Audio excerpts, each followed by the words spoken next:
अस्सलाम वालेकुम स्टूडेंट्स, उम्मीद है आप सब खैरियत से होंगे। मेरा नाम है मोहम्मद मुखीस इजाज़।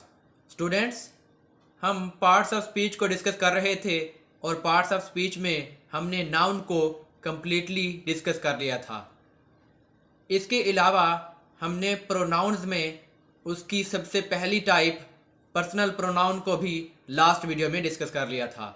आज हम रिलेटिव प्रोनाउन और इनडेफिनिट प्रोनाउन को इस वीडियो में डिस्कस करेंगे। स्टूडेंट्स, अगर आप इस चैनल पर नए हैं और अभी तक आपने इस चैनल को सब्सक्राइब नहीं किया तो जल्दी से इस चैनल को सब्सक्राइब करें और बेल आइकन को प्रेस करें ताकि हमारी नई आने वाली वीडियोस के नोटिफिकेशन आप तक पहुंचते रहें। तो चलते हैं आज की वीडियो की तरफ। सबसे पहले हम रिलेटिव प्रोनाउन को डिस्कस करेंगे।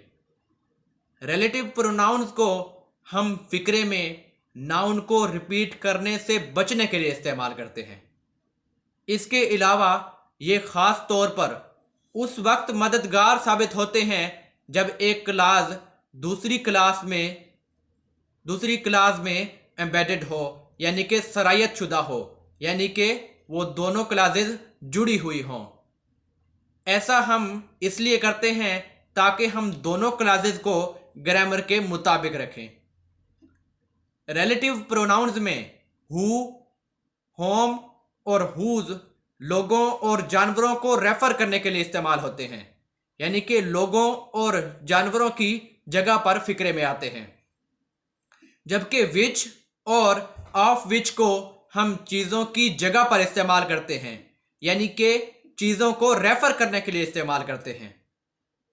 और इसके अलावा हम दैट को लोगों और चीज़ों को रेफर करने के लिए इस्तेमाल करते हैं। अब यहाँ रेफर से मुराद है कि उनकी जगह पर आते हैं।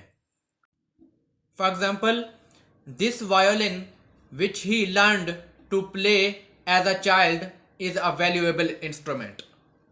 ये वायोलिन जिसे उसने एक बच्चे के तौर पर बजाना सीखा एक कीमती आला है। अब यहाँ विच का इस्तेमाल करने से हम नाउन को रिपीट करने से बच गए हैं, यानी कि अगर हम नाउन को रिपीट करते तो हमारा सेंटेंस होता this violin the violin he learned to play. अब यहाँ हम ऐसा सेंटेंस बनाने से बाज रहे हैं। अब हम बढ़ते हैं दूसरी मिसाल की तरफ। The women who bought the suit returned it the next day. वो औरत जिसने सूट खरीदा था अगले दिन उसे वापस कर दिया। अब यहाँ भी लफ्ज हु ने हमें नाउन को रिपीट करने से बाज रखा है, यानी कि अगर हम हु की जगह पर शी या वुमेन का इस्तेमाल करते तो फिक्रा अनग्रामेटिकल बन जाता। अब हम बढ़ते हैं इनडेफिनेट प्रोनाउंस की तरफ। इनडेफिनेट प्रोनाउंस को हम गैर मखसूस लोगों या चीज़ों को रेफर करने के लिए इस्तेमाल करते हैं। इसका मतलब ये है कि हम इन प्रोनाउंस को किसी ख़ास पर्सन या थिंग की जगह पर इस्तेमाल नहीं करते। कई ऐसे इनडेफिनेट प्रोनाउंस हैं कि जो मिकदार के आइडिया को एक्सप्रेस करते हैं, यानी कि मिकदार को जाहिर करते हैं। For example, all, several, few, none etcetera, ये सभी किसी न किसी चीज़ की मिकदार को जाहिर करते हैं।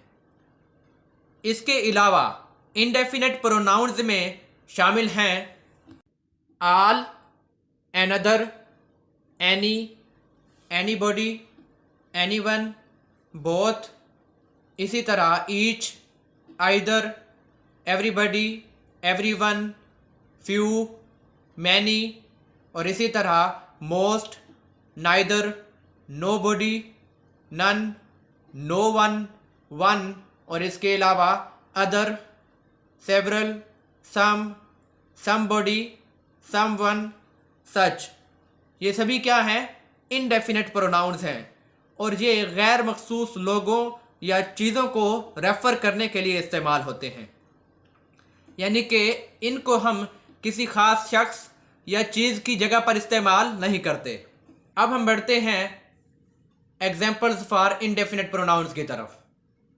सबसे पहली मिसाल को देखते हैं। The board of directors needed a new president for the company, they appointed someone from outside the firm. Board of directors को कंपनी के लिए एक नए प्रेसिडेंट की ज़रूरत थी। उन्होंने फिर्म के बाहर से किसी को अपॉइंट कर दिया।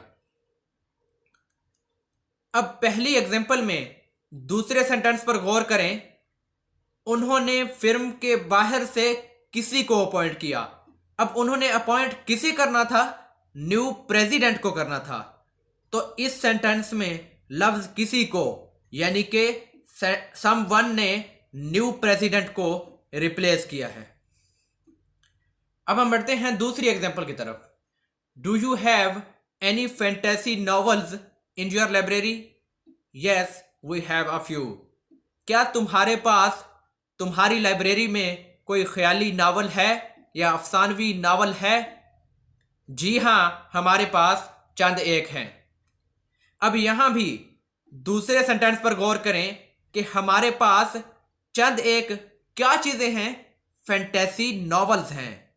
तो लफ्ज चंद एक यानी अ फ्यू ने फैंटेसी नॉवेल्स को रिप्लेस किया है। स्टूडेंट्स, आज के लिए इतना ही काफ़ी है। Thank you. अल्लाह हाफिज़।